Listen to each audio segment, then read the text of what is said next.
In this video, I am going to explain anatomical relationship of membrane inside of head, spines, and sacrum. Particularly, I want to focus on sacrum. But before I jump into sacrum, let me explain basic anatomy of dura mater, which is membrane. There is membrane inside of head. This membrane is dura mater. There are three layers in head. The outermost layer is dura mater. Okay, I will not explain other two layers. So just remember there is membrane. This is outermost membrane in the head. Okay, dura mater. This dura mater is not only the head.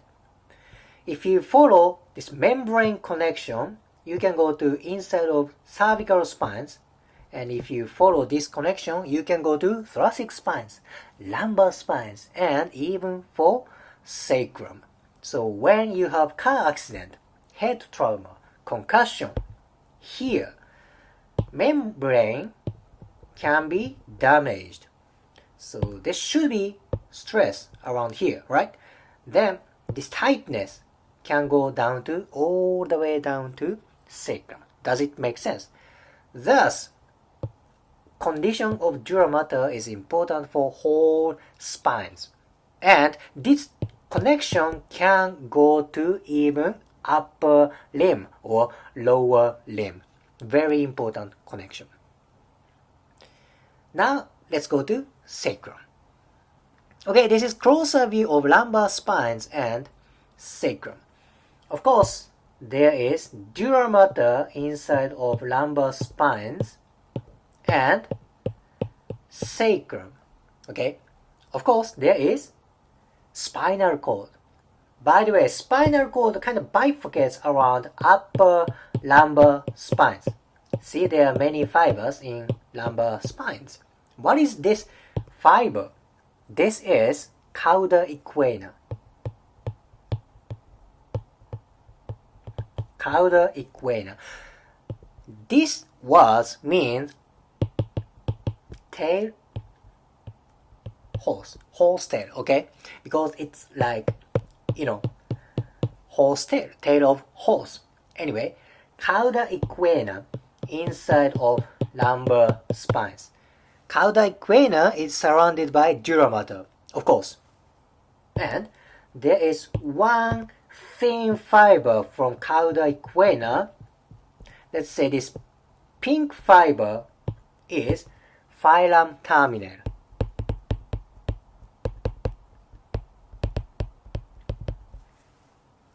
Filum terminale. Some anatomy researchers describe filum terminale is from cauda equina. This is part of fibrous tissue from cauda equina. Okay, this is elongation from cauda equina. Okay. Then some books say dura mater finishes about inside part of sacrum, but some anatomy researchers say filum terminale fuses with dura mater and it shows up from sacrum. It attaches on coccyx. Okay, let me rephrase that again. Dura mater is inside of lumbar and sacrum. Then there is expansion from cauda equina. Then it becomes filum terminale. Some researchers say filum terminale fuses with dura mater, then shows up. Then it attaches to coccyx. Okay, this is outside of spines. Okay, so if you follow this membranous connection, let's say from head, dura mater is inside. Then it shows up to outside. Then this attaches on coccyx. You see this relationship? So if cranial dura mater gets tight, maybe coccyx can be affected, sacrum can be affected. Do you see this relationship? Now let me add one more structures, which is ligaments. Okay, you see a lot of ligaments here, here, here, here. I want to focus on ligaments around coccyx and sacrum. Imagine there is cauda equina and filum terminale inside of sacrum and lumbar spines. Okay, cauda equina, filum terminale. Filum terminale shows up from sacrum and it attaches on coccyx. These ligaments cover here, and it of course covers filum terminale.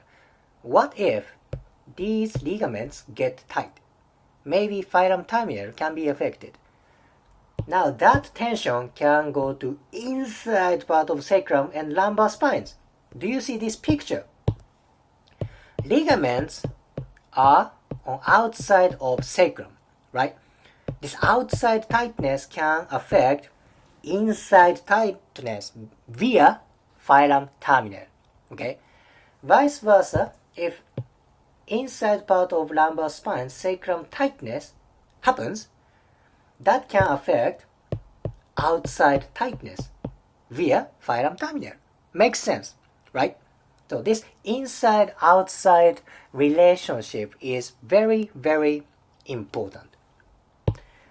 For example, when I work on coccyx, particularly when I focus on the filum terminale, some people feel relief on cervical spines and head. That makes sense if you follow this membranous connection. Makes sense. At last, let me add one more thing. Okay, you see ligaments and muscles. I want to focus on hamstrings. Okay? Hamstrings. Hamstrings originate from ischial tuberosity, bony bump here. Okay? If you follow myofascial connection of hamstrings, let's say here, hamstrings, ischial tuberosity, then this ligament, okay? Then usually this myofascial connection can go up to muscles on back, like erector spinae, okay? Now, you can arrange this connection as using today's information. Let's see, hamstrings, hamstrings, hamstrings, ligaments, then you can go to filum terminale. You can go to inside of sacrum, inside of lumbar spines, and you can follow to dura mater. You can go up to head, inside part of head. Again, outside, outside, outside, outside, then go to inside. Of course, you can follow outside to outside connection. But think about today's information. You can go from outside to inside.